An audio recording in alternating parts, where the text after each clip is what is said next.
여러분 안녕하세요. 여기는 미스터리 수사국입니다.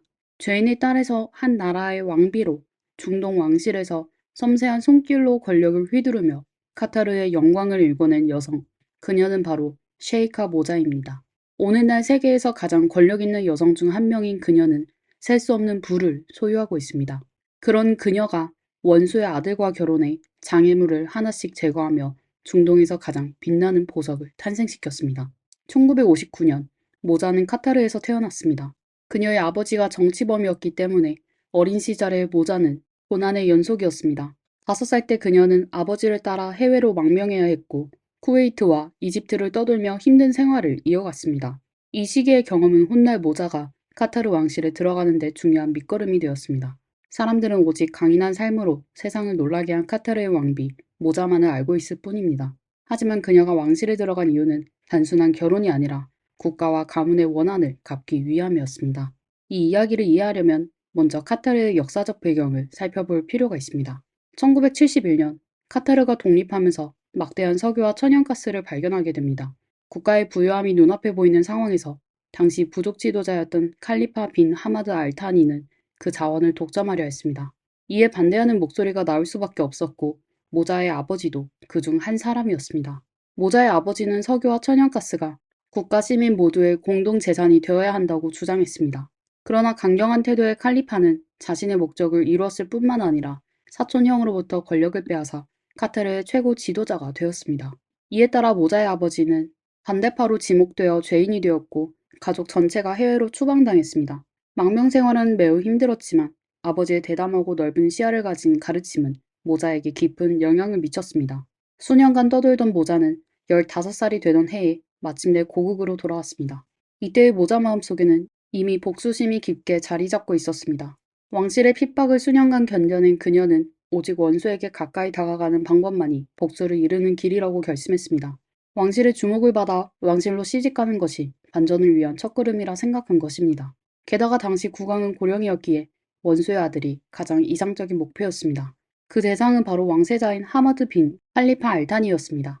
그는 모자보다 9살 연상이었고 서구식 교육을 받아 비교적 개방적인 사고를 가졌으며 카타르의 군사력을 장악하고 있었습니다.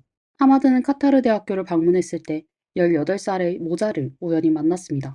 모자는 단순히 아름답고 단아한 외모를 가진 것에 그치지 않았고 뛰어난 화술과 교양으로 하마드를 매료시켰습니다. 하지만 이 사랑 이야기는 고통과 희생으로 점철된 비극에 가까웠습니다. 첫 번째 이유는 하마드가 이미 9살 연하인 모자를 만나기 전에 국왕의 정치적 혼인 결정으로 사촌과 결혼했다는 점입니다. 이는 모자가 왕실로 돌아가더라도 첩의 위치에 불과하다는 것을 의미했습니다. 하지만 복수를 위해 모자는 이 모든 것을 참고 견뎠습니다.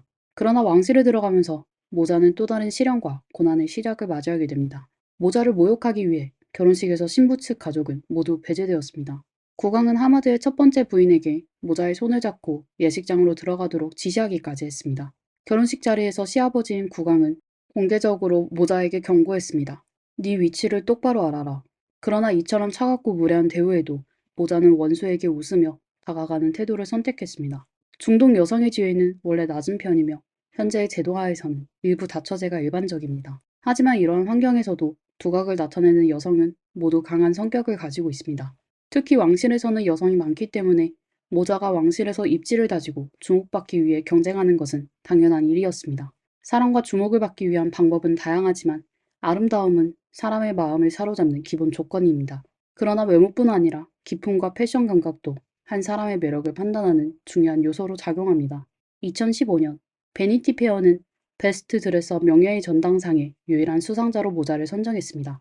모자는 공식 석상이 등장할 때마다 디올, 샤넬, 장포올 고티에 등 유명 디자이너의 오뚜기띠를 의상을 입었으며 에르메스에서 맞춤 제작한 터번을 매치해 뚜렷한 개인 스타일을 선보였습니다.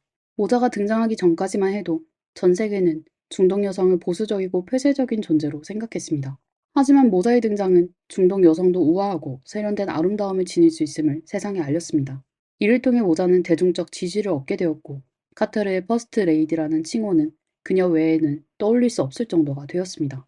모자는 패션 외교를 통해 자신의 지위를 성공적으로 확립했으며 중동 왕실에서 가장 빛나는 구성원으로 자리매김했습니다. 특히 왕실에서 온돈 생활을 하던 첫 번째 부인을 압도하며 그녀를 넘어섰습니다. 전통적이고 봉건적인 카타르에서 어머니의 지위는 자녀를 통해 상승할 수 있는 중요한 요소였습니다.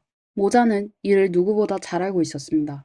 결혼 후 2년 만에 첫 아이를 순산한 그녀는 이후로도 6명의 자녀를 더 낳아 총 7명을 출산했습니다. 남편 하마드의 자녀는 총 24명이었으며 그중 7명이 모자의 자녀였습니다. 그러나 지혜로운 모자는 단순히 자녀 교육과 남편 내조에 머물지 않았습니다. 그녀는 아름다운 외모뿐 아니라 뛰어난 상업적 두뇌를 가지고 있었고 이는 그녀를 더욱 특별하게 만들었습니다. 모자는 왕실에 들어올 때부터 이미 시사 분석이 능했으며 진주 사업을 통해 상업적 첫발을 내딛었습니다. 그녀의 첫 번째 자금은 놀랍게도 그녀를 탐탁지 않게 여기던 시아버지 칼리파를 상대로 벌어들인 것이었습니다. 1979년 모자는 첫째 아들을 낳았고 같은 해에 8,000달러, 약 1,140만 원으로 천연 흑진주 하나를 구매했습니다.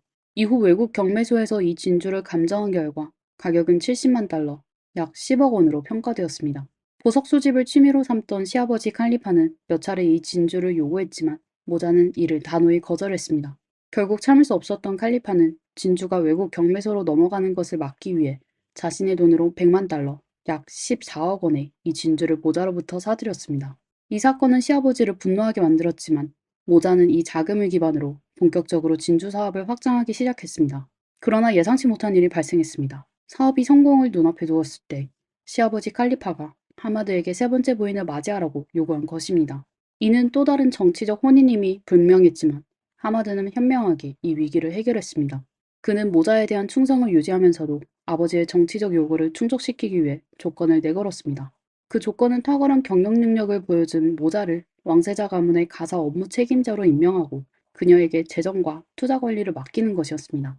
이로써 모자는 왕실 내에서 입지를 완전히 다졌고 그녀는 본격적으로 자신의 복수 계획을 실행할 때가 되었다고 판단했습니다. 모자는 카타르 왕실 최초의 개인 투자 그룹을 설립하고 직접 총재로 취임하여 자금을 본격적으로 운영하기 시작했습니다. 1980년대 중반 당시 카타르 여성의 지위는 매우 낮았고 여성은 운전도, 오락시설, 출입도 금지되었습니다. 모자가 가장 먼저 한 일은 이러한 전통을 깨는 것이었습니다. 그녀는 왕실 여성 중 최초로 베일을 쓰지 않고 자유롭게 외출하며 전통에 도전했습니다. 그러나 이런 모습은 그녀가 계획한 큰 그림의 일부에 불과했습니다.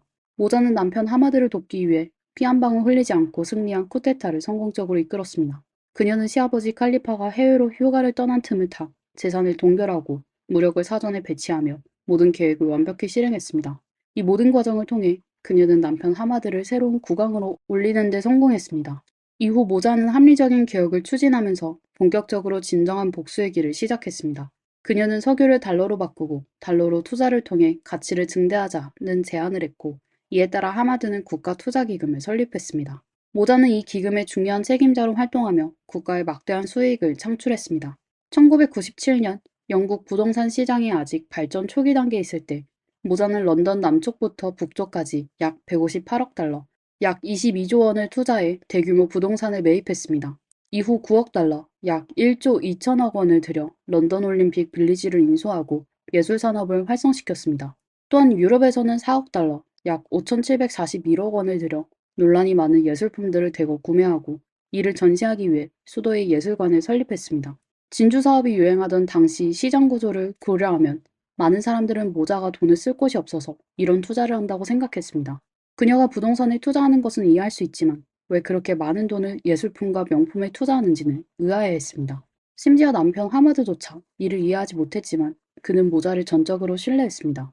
모자는 저는 무분별하고 이유 없는 투자를 한 것이 아닙니다.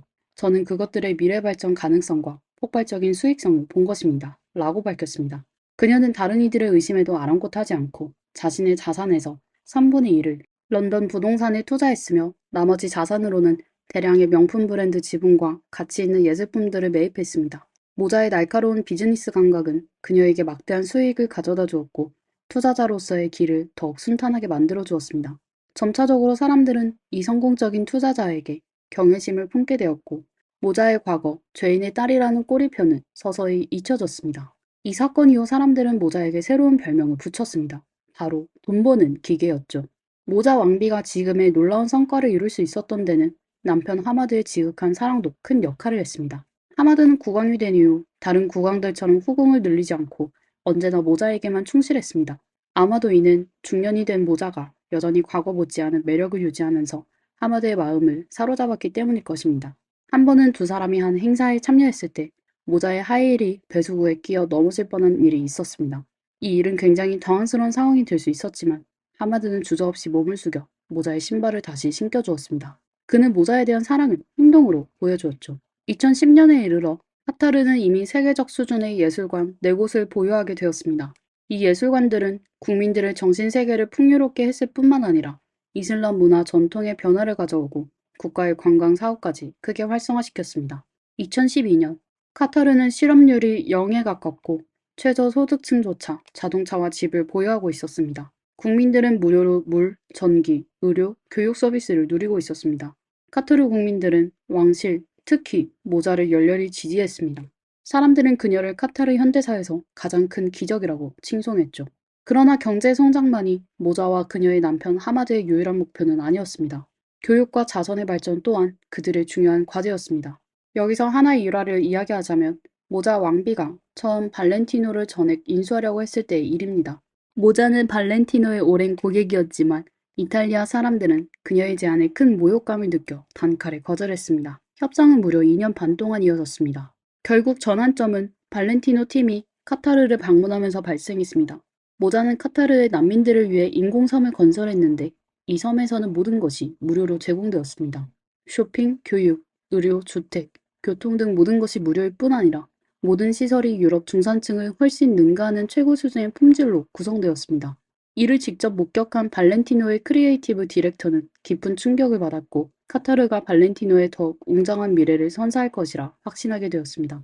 결국 모자는 7억 유로, 약 10조 원에 발렌티노로 성공적으로 인수했습니다. 이 시점에서 모자는 남편에게 했던 약속, 당신에게 완전히 새로운 카타르를 만들어주겠다는 말을 실현했을 뿐만 아니라 자신의 복수 계획도 실행에 옮기기 시작했습니다. 그녀는 카타르의 미래가 무엇을 필요로 하는지, 그 청사진이 무엇인지 정확히 알고 있었기 때문입니다.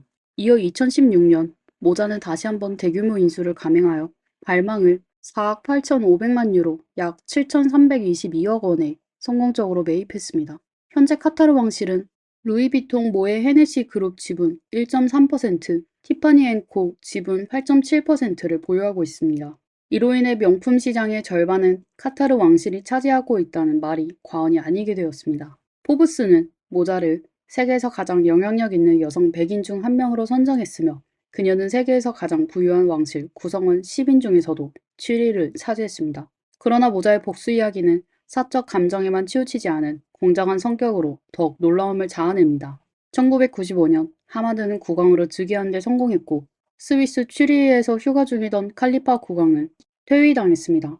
퇴위한 국왕은 해외 여러 국가를 전전하며 지원을 요청했으나 모자는 이를 미리 예측하고 미국 로펌을 고용해 칼리파의 전 세계 은행 계좌를 전부 동결시켰습니다. 모자는 아버지가 겪었던 망명생활의 고통을 칼리파가 똑같이 겪도록 만들고자 했습니다. 칼리파는 사우디아라비아, 아랍에미리트, 유럽 등 여러 나라를 떠돌며 망명생활을 이어갔습니다. 그는 2004년에야 카타르로 돌아오는 것이 허용되었고 2016년에 생을 마감했습니다. 원래 왕세자의 자리는 첫 번째 부인의 아들에게 돌아갈 예정이었습니다. 그러나 모자가 이런 중대한 상황에서 가만히 있을 리 없었습니다. 모자는 단순히 남편을 설득하는 데 그치지 않고 첫 번째 부인의 아들이 훗날 반란을 일으킬 가능성이 있다고 강력히 주장하며 왕위를 자신의 장남에게 넘기도록 만들었습니다. 하지만 안타깝게도 그녀의 장남은 왕위에 관심이 없었습니다. 결국 왕세자의 자리는 고작 23살의 둘째 아들 타밈에게 돌아갔습니다. 그러면 같이 한번 생각해보죠. 새 국왕이 이렇게 젊은 나이라면 실질적으로 국가 권력을 쥐고 있는 사람은 누구겠습니까? 바로 모자 본인이죠. 평범한 왕비로서 굴욕을 참아내던 모자가 권력과 부를 가질 왕태후의 자리에 오르기까지 40년이 걸렸습니다. 더욱 중요한 것은 그녀가 카타르 왕실을 전 세계에서 가장 부유한 왕실로 만들어냈다는 점입니다. 동시에 모자는 국제사회에서 무시할 수 없는 영향력을 가진 인물로 자리 잡았습니다. 모자는 이제 온 세상에 증명해 보였습니다. 왕실이야말로 그녀가 있어야 할 자리라는 것을 말입니다. 그녀의 위엄과 품격은 영국 왕실조차도 존중하며 한 발 물러설 정도입니다. 모자는 더 이상 과거의 그 약하고 핍박받던 소녀가 아닙니다. 아마도 깊은 밤이 되면 이 강철 같은 왕태우는 자신을 힘들게 했던 과거의 원수들에게 오히려 감사함을 느낄지도 모릅니다. 그들이 없었다면 지금의 모자도 없었을 테니까요. 오늘의 영상은 여기까지입니다. 영상이 마음에 드셨다면 구독 부탁드립니다. 미스터리 수사국이었습니다. 다음 영상에서 다시 뵙겠습니다. 평범한 신고 전화 한 통이 충격적인 사건으로 이어졌습니다. 동네 쓰레기 봉투에서 발견된 뼈 조각. 경찰의 조사가 진행되는 동안 용의자는 끝까지 범행을 부인했습니다. 사건이 난관에 빠진 가운데 딸이 무심코 내뱉은 한마디가 결정적인 단서가 되었습니다. 범인은 과연 누구일까요? 안녕하세요. 미스터리 수사국에 오신 것을 환영합니다. 오늘 여러분에게 소개할 사건은 바로 한국의 김치 항아리 사건입니다. 지금부터 시간을 1975년으로 되돌려 이 사건의 발단과 경과를 함께 알아보겠습니다. 1975년 6월 23일 서울 경찰은 한 신고 전화를 받았습니다. 전화 속 소녀는 어머니가 실종된 지 3일이 지났으며 이 일이 새아버지와 관련이 있다고 의심된다고 주장했습니다. 신고자의 실종된 엄마의 이름은 이숙자로 서울 지역에서 3개의 가게를 운영하고 있었습니다. 평소 생활은 매우 단순하고 외출하거나 가족과 연락을 끊는 일이 거의 없었습니다. 하지만 6월 20일 이숙자는 남편 이팔국과 심하게 다툰 뒤 화가 난 채 집을 나섰고 이후론 아무런 소식이 없었습니다. 경찰은 즉시 소녀의 새아버지 이팔국을 찾아 상황을 확인했습니다. 그는 6월 20일 새벽에 아내와 격렬한 다툼을 벌인 것은 사실이며 아내가 자신과 이혼하겠다고 말했다고 진술했습니다. 그는 당시 매우 화가 나 있었기 때문에 아내가 집을 떠나는 것을 막지 않았고 이후에도 그녀의 행방에 대해 묻지 않았다고 주장했습니다. 처음에 경찰은 이 실종 사건을 단순한 감정 다툼으로 보고 조사했습니다. 그러나 신고자인 소녀는 어머니의 실종이 분명 새아버지와 관련이 있다고 강하게 주장했습니다. 소녀의 진술에 따르면 그녀의 새아버지 이팔국은 매우 폭력적이고 강압적인 사람이었으며 어머니에게 자주 언어적 폭력을 가했다고 했습니다. 사건 당일 어머니와 새아버지의 다툼은 단순한 말싸움을 넘어 폭력적인 행동으로까지 번졌고 그래서 어머니의 실종이 새아버지와 어떤 연관이 있을 것이라고 소녀는 믿고 있었습니다. 다른 목격자를 찾을 수 없었던 경찰은 이숙자가 운영하던 가게들과 그녀의 친정을 차례로 방문하며 수사를 진행했지만 모두들 이숙자를 본 지 오래되었다고 진술했습니다. 이숙자가 실종된 지 이미 일주일이 지났지만 사건은 여전히 아무런 진전이 없었습니다. 그러던 중 경찰이 단서를 찾지 못해 애를 태우고 있을 때 한 통의 신비로운 신고 전화가 이숙자의 실종 사건을 더욱 기묘하게 만들었습니다. 신고자는 동네 청소부로 쓰레기 봉투를 정리하던 중 사람의 뼈로 보이는 수상한 뼈 조각들을 발견해 경찰에 신고했다고 했습니다. 경찰은 즉시 현장을 봉쇄하고 뼈를 서울국립과학수사연구소로 보내 감식을 의뢰했습니다. 감식 결과 쓰레기 봉투에서 발견된 뼈는 실제로 인간의 것으로 판명되었습니다. 뼈에는 절단 흔적이 남아 있었으며 경찰은 뼈의 주인을 확인하기 위해 최근 실종자 명단을 대조했습니다. 최종적으로 그 뼈는 실종된 중년 여성 이숙자의 것으로 확인되었습니다. 법의학자의 추정에 따르면 이숙자의 사망 시점은 6월 20일로 판단되었습니다. 이 확실한 소식을 바탕으로 경찰은 정식으로 사건을 접수했고 이팔국을 주요 용의자로 지목했습니다. 경찰은 즉각 이팔국의 집을 수색했지만 당시의 수사 기술이 상대적으로 부족했기 때문에 이팔국의 범행을 입증할 만한 실질적인 증거를 찾지 못했습니다. 또한 DNA 감식 기술로 이숙자가 피해를 입은 현장을 확인하는 것도 불가능했습니다. 경찰의 신문에 대해 이팔국은 아내를 해친 적이 없다며 강력히 부인했고 경찰 조사에 무조건 협조하겠다고 주장했습니다. 만약 이팔국이 범인이 아니라면 이숙자를 해친 범인은 과연 누구일까요? 6월 20일 그날 대체 무슨 일이 있었던 것일까요? 이 모든 것은 두 사람의 만남부터 시작된 이야기였습니다. 1928년 이팔국은 경상북도 영천시의 평범한 가정에서 태어났습니다. 하지만 세상의 아름다움을 느껴보기도 전에 그는 부모를 잃고 고아가 되어 떠돌이 생활을 시작했습니다. 생존을 위해 이팔국은 지역의 지하 조직에 들어가 문제아로 성장하게 되었습니다. 그는 사회 최하층에서 방황하는 삶을 살았지만 30세가 되던 해 그의 인생은 점차 변하기 시작했습니다. 이팔국은 우연히 한 부잣집 딸을 만나 사랑에 빠졌고 두 사람은 순조롭게 연애를 이어갔습니다. 얼마 지나지 않아 두 사람은 결혼에 골인했습니다. 이팔국은 아내 덕분에 중산층의 풍족한 삶을 시작하게 되었습니다. 결혼 후 이팔국은 매우 행복했고 부부 사이는 무척 다정했습니다. 불과 몇 년 만에 두 사람은 4명의 자녀를 두게 되었습니다. 하지만 이러한 행복은 오래가지 않았습니다. 1969년 이팔국의 아내가 중병에 걸려 세상을 떠났습니다. 이로 인해 이팔국은 아내 친정의 지원을 잃게 되었고 한때 누리던 풍족한 생활도 끝이 났습니다. 과거의 행복한 삶은 이팔국의 한날 꿈에 불과했습니다. 꿈에서 깨어난 그는 이제 냉혹한 현실을 직면해야 했죠. 4명의 자녀를 혼자서 키우기 위해 이팔국은 열심히 일해야 했습니다. 하지만 당시 한국 경제 상황은 좋지 않아 많은 기업들이 비용 절감을 위해 직원들을 해고하고 있었습니다. 이팔국도 그 해고자들 중 한 명이었습니다. 아내를 잃고 일자리마저 잃은 그는 4명의 미성년 자녀를 홀로 돌봐야 하는 상황에 놓였고 이 모든 것은 그의 정신에 큰 충격을 주었습니다. 이팔국은 점점 더 폭력적이고 불안정한 성격으로 변해갔습니다. 그는 자주 자신의 분노를 자녀들에게 표출했으며 종종 도둑질이나 사기와 같은 불법 행위를 저지르곤 했습니다. 심지어 그는 집에서 일하던 가정부를 강제로 범하기도 했습니다. 1973년 이팔국은 여러 범죄 전과 끝에 절도죄로 체포되어 실형을 선고받았습니다. 하지만 판사는 4명의 미성년 자녀를 고려해 그를 집행유예로 풀어주었습니다. 출소 후 이팔국은 다소 행동을 자제하긴 했으나 여전히 무기력한 생활을 이어갔습니다. 그는 일을 하지 않고 여기저기 떠돌며 시간을 보냈고 주로 다방에서 모습을 드러냈습니다. 바로 그 시기에 이팔국은 이혼 후 7년째 다방을 운영하던 사장 이숙자를 만나게 되었습니다. 당시 이숙자는 아름다운 외모뿐만 아니라 3개의 가게를 운영하며 상당한 재산을 보유하고 있었습니다. 이팔국은 이숙자의 외모에 끌렸던 것인지 아니면 그녀의 재산 때문이었는지는 알 수 없으나 어쨌든 그는 그녀를 열렬히 쫓아다니기 시작했습니다. 결국 두 사람은 서울에서 동거를 시작하며 달콤한 시간을 보내게 되었습니다. 동거한 지 1년이 지나 이숙자는 임신을 하게 되었습니다.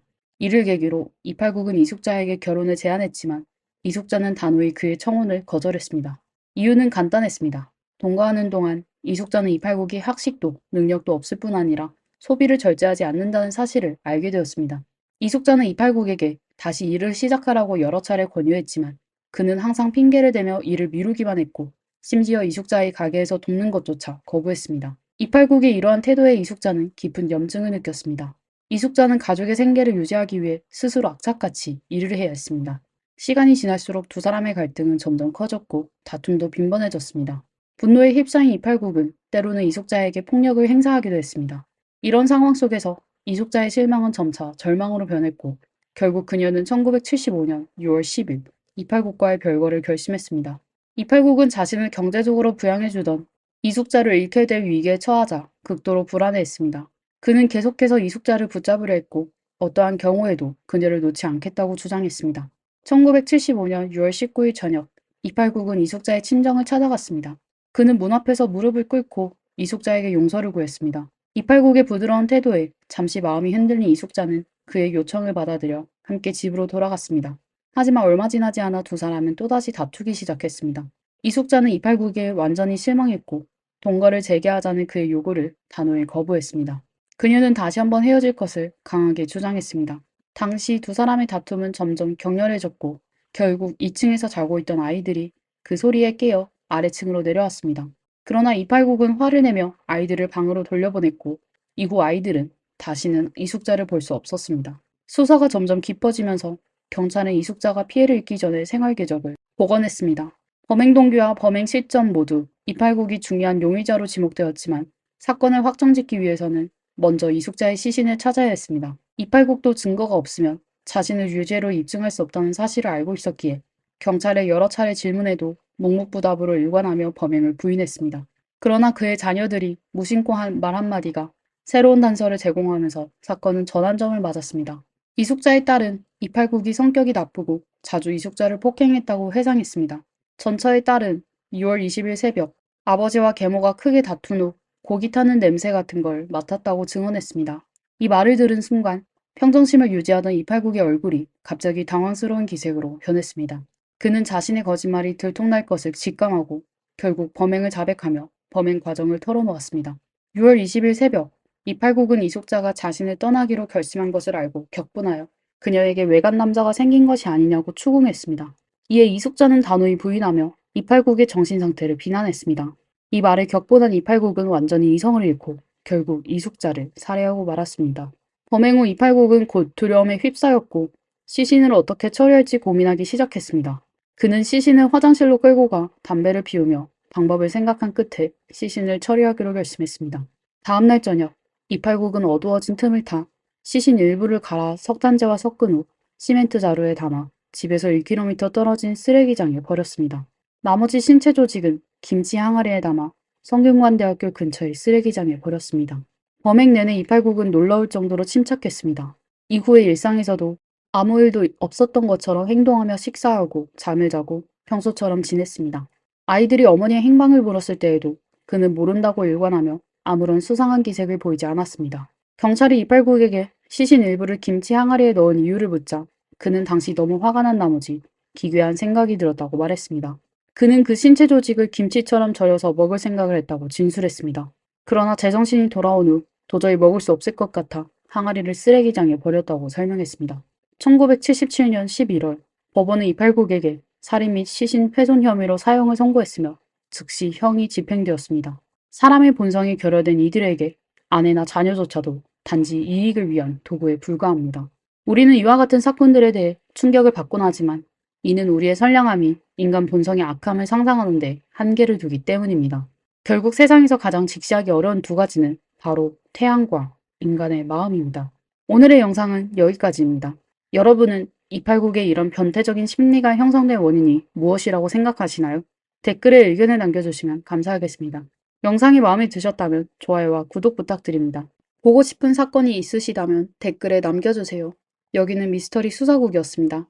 다음 영상에서 다시 만나요.